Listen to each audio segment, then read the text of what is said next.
Ele queria deixar o dinheiro pros herdeiros. Pô, podia ter dado antes, porque se ele tinha 80 e poucos, ele tava com 50, sei lá. É melhor ganhar dinheiro com 30 do que com 50. Você poder aproveitar, até questão de saúde, né? Mas no final das contas, sempre, né, nos artigos, vai lendo o artigo, assim, lá embaixo tem limitações. Não tem, a gente não consegue controlar tudo. Por exemplo, antes de eu começar a estudar neurociência, os artigos que eu publiquei, nenhum perguntava pra pessoa se ela tinha dormido bem. E hoje em dia eu já entendo que se a pessoa não dormiu bem, ela não vai ter uma boa tomada de decisão. Então, por exemplo, o desconto temporal aumenta se a pessoa não dormiu bem. Se a pessoa está, no que a gente diz, em estado quente, ou seja, ela está emocionalmente excitada, né? Ou ela triste, ou ela está muito feliz, eufórica, varia, ela pode estar de qualquer forma. Isso já vai fazer com que ela altere ali se ela vai querer adiar ou não uma recompensa. Então, é muito difícil a gente conseguir controlar tudo. Por isso que todos os artigos vai ter lá, na conclusão, limitações do estudo. A gente olha para os estudos e diz assim, ok, dentro do que ele se propôs, tá legal esse conhecimento, foi um método ok, mas não tem como controlar tudo. Existem estudos que têm mais dinheiro que fica legal fazer, que é colocar as pessoas dentro de um laboratório. As pessoas dormem, comem, fazem tudo lá dentro por uma série de dias. Mas aí não são submetidos ao efeito Hawthorne? Não, tem. São outra limitação. Exatamente. Você tem uma interferência Explica no ambiente. O que é o efeito Dependendo Hawthorne. alguns Se quiser explicar aí, João, o efeito Hawthorne, porque eu só falei e não falei o que é. Porque o efeito Hawthorne é quando você muda o seu comportamento quando você está sendo observado. Big Brother, tá? O cara é John Cena, no Big Brother ele é o herói do povo. Ele sai, você vê, Aí sai, né? Não, mas esse é um efeito muito comum na ciência e a gente sempre tem que considerar ele. Mas para alguns modelos experimentais, você consegue isolar muitas variáveis dessa forma. Um deles, de novo, é o componente de sono, por exemplo. Quando você tem que pegar um grupo de pessoas e levar para um acampamento. Para você eliminar todas as variáveis, inclusive a iluminação artificial. Então, você quer regular como o cérebro funciona naquele momento, seria legal você fazer isso. Mas é uma limitação também. Mas dependendo do modelo ou do experimento que você precisa fazer, isolar as pessoas por um tempo, tornar aquele componente mais basal, alinhar as emoções, colocar um pouco mais de regulação dentro daquele sistema faz mais sentido, assim. Mas também tem suas limitações. Eu acho que qualquer estudo que a gente faça vai ter. O que a gente quer é diminuir essas limitações. De acordo com a visão das finanças comportamentais, o que seria um comportamento financeiro racional? Sabe que desde que as finanças comportamentais ela começou a se unir com a neurociência, e por isso que eu sempre gosto de ter alguém junto da neurociência e discutir essas questões, a gente começou a entender o primeiro artigo do Kahneman sobre teoria de finanças comportamentais agregado à neurociência foi publicado em 2001. Então, ainda é super recente, né? Mas o que hoje se entende? Que, na verdade, quando a gente diz assim, vamos ser completamente racional, não é bom. Porque se nós não tivermos uma variável emocional que influencie nessa tomada de decisão, nós também vamos tomar decisões ruins. Então, pega uma pessoa que ficou com um córtex pré-frontal ventromedial, que é o que liga racional com emocional, digamos assim, né? Sem ele. Essa pessoa, ela vai ficar completamente racional, entre aspas, só usando o córtex pré-frontal dorsolateral, que é a área mais racional do cérebro. O que acontece? Essa pessoa está num jogo, pôquer, por exemplo. Ela não consegue ter percepção de, olha, aquele lá fez esse movimento, então eu tenho que agir dessa forma, eu tenho que... Eu me liguei na fisionomia, e aí com a fisionomia dele eu identifiquei... Não tem uma inteligência emocional. Não tem. E aí toma decisões ruins também. Ela vai jogar só com base estatística? Não vai levar em conta blefe, por exemplo? E ela também ela não consegue ter aprendizado. Então, por exemplo, se ela tá perdendo, aquela perda que ela teve antes, ela não consegue tornar aquela... Por que eu perdi? E aí aprender com aquilo pra tomar uma melhor decisão ali na frente. Ela vai olhar como se fosse cada decisão isolada, sem esse processo de aprendizado. Ela erra também. Nós não queremos ser completamente racionais. Nós queremos, na verdade, tomar boas decisões, e aí o que é bom pra mim pode ser ruim pro João, pode ser ruim. É completamente subjetivo. Nós queremos equilibrar essa razão entre emoção, e aí sim a gente poder olhar e dizer assim, pra minha vida, pros meus valores, que o João já comentou, né? Faz sentido eu economizar, mesmo tendo milhões, bilhões, que nem ele tem, isso me faz bem. Então eu vou lá e falo, então tá, Jéssica, agora tu tá dizendo que eu tenho que fazer o que me faz bem, e eu vou sair por aí fazendo só o que me faz bem. Não é também esse extremo, porque daí a gente já estaria indo pro outro extremo de maior irracionalidade, entre aspas, né? Então esse jogo precisa acontecer. Sem esse jogo a gente toma decisão ruim. Mas inclusive com dinheiro. Eu teria muita curiosidade de levar ele pra um laboratório e fazer alguns testes. Seria legal, né? Acho que vai ser caro pra fazer isso. Né? Acho que porque ele é um outlier. Um teu dinheiro não paga. Muito fora da curva, né, cara? Ele é uma pessoa...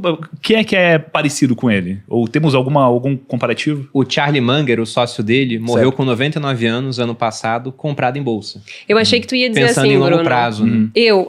Não, nem compara. Mas, por exemplo, eu vou pegar um outro pretensão. caso. É porque eles são porque o Bruno extremos sempre tá em brincando. termos de desempenho, né? Certo. Porque conseguiram Sim. bilhões e bilhões de dólares. Mas no livro do Morgan Housel, Psicologia Financeira, a gente fez um podcast há pouco tempo e a gente sempre cita um caso que ele começa o livro falando dele. Ele fala do Ronald James Reed, que era um cara que era frentista, foi faxineiro e milionário. Ele morreu deixando um patrimônio de 8 milhões. E ele compara esse cara, que era uma pessoa muito simples em termos de instrução, com um chamado Richard Fusconi, que era um economista formado em Harvard, que tinha feito uma carreira brilhante, com 40 anos se aposentou, era milionário e quebrou na crise de 2008. Ele fala, olha só como é que é o mundo das finanças, né? Como é que ele é interessante. O cara que era faxineiro consegue ter um desempenho melhor do que o economista. Enquanto em medicina, o faxineiro não vai operar um coração melhor que o médico, em engenharia não vai construir um prédio melhor do que um engenheiro. E sempre que eu conto o caso do Ronald James Reed, o cara que morreu com quase 90 anos, com 8 milhões acumulados, só que ele tem uma vida muito simples. Aí tem um pessoal que fala, poxa, pra mim ele é um exemplo. Pra outros fala, cara, ele foi racional.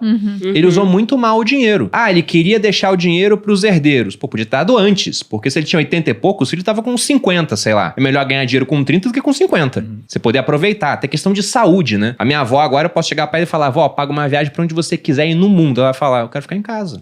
Não tenho mais saúde pra ir viajar pro Japão. Não dá. E ele doa 6 milhões pra caridade. Só que pra quem vai precisar de dinheiro, é melhor receber agora do que daqui a 20 anos. Então, ele foi realmente racional ou ele só tem um aspecto de racionalidade que também foge? Porque pensando em uma pessoa sem herdeiros, porque tem sempre isso de querer deixar o dinheiro para as próximas gerações. Mas uma pessoa sem herdeiros, eu penso que o comportamento racional dela seria trabalhar para acumular um certo dinheiro e a partir de um ponto, começar a usar esse dinheiro para no final da vida, não é morrer sem nada, mas ficar com muito pouco, já que ela não vai levar aquilo que nem um faraó, né, pra próxima vida. Isso não vai acontecer. O dinheiro no caixão, já diria os velhos. Vai levar pro caixão? Então, será que esse é o comportamento racional esperado realmente? Ou não? Porque tem a questão do subjetivo que o cara gostava de fazer isso.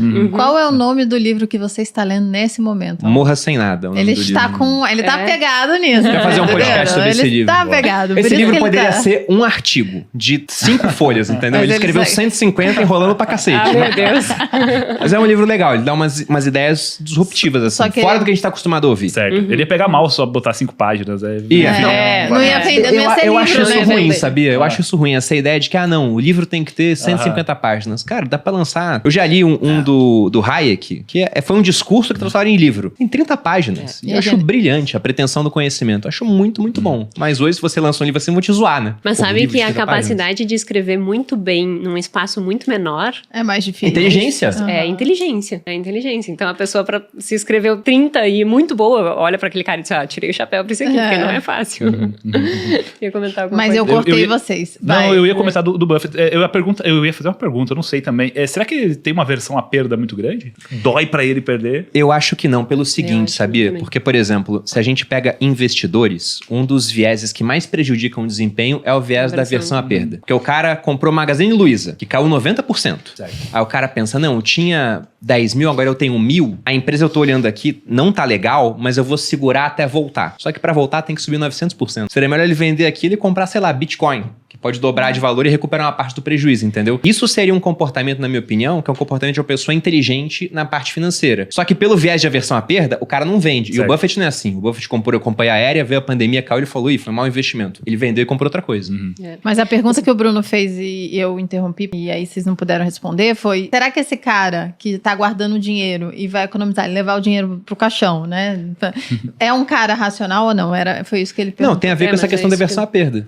Eu vou mais pro lado do... Assim, eu vou especular. Vou especular do ponto de vista de hábito. Né? O quanto que ele aprendeu e criou um hábito de fazer aquilo, sabe?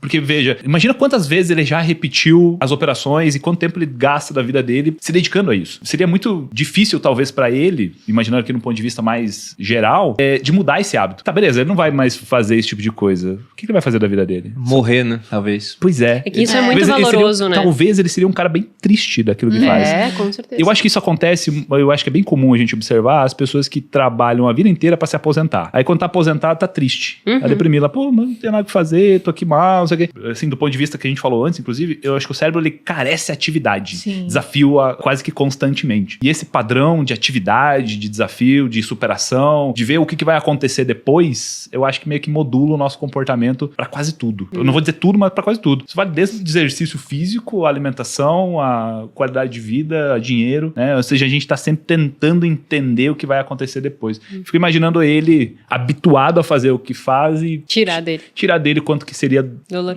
Mas sabe que, triste. do ponto de vista financeiro, né? Por que eu também concordo com o Bruno que ele não tem tanta aversão à perda. Ele tem 50% alocação em Apple, não tem? Sim. Então, tipo, a alocação dele é incoerente com o que seria um modelo racional já. Porque quando a gente pega a diversificação de carteira, o que seria racional era uma alocação mais diluída, não 50% numa única ação. E ele tem essa alocação. Portanto, eu também acho que a aversão à perda ele não tem. Acho que é hábito mesmo. Hábito e valor, assim. Realmente aquilo é valoroso pra ele. Mas você olhando, assim, de um ponto de vista de taxar, racional e irracional, o que você acha? Que é um comportamento realmente racional, com 93 anos, tá trabalhando pra ganhar mais alguns bilhões, sendo que você vai doar tudo no final, do mesmo jeito? Do ponto de vista extremamente racional, talvez a gente possa dizer que não é racional. Mas aí, o que é racional? Pois é. A gente não tem essa resposta. Talvez vocês possam me ajudar, porque uma vez eu falei com a Malu, eu falei, amor, você já parou pra pensar que normalidade é só um comportamento estatístico? Certo. Porque se você bota 1000 pessoas numa sala, as 1000 estão vendo um gnomo que não existe, eu sou o único que não vejo o gnomo, pra elas eu sou anormal. Sim. Todo mundo é esquizofrênico, só não me avisaram, mas eu que sou um cara diferente. Então é curioso. Por isso que essas definições são importantes, né? O que é o racional, o que é inteligência, o que é um comportamento esperado. Eu vou falar disso o dia inteiro no final. Dá. Sim, não, mas acho que o que você quer levar em consideração nesse plano todo é que é racional você investir para o futuro quando você tem 50 anos, quando você tem talvez 60 anos. Agora, já com 90 e poucos anos, a mesma atitude talvez não seja racional mais. Brilhante, Perfeito. Paulinho.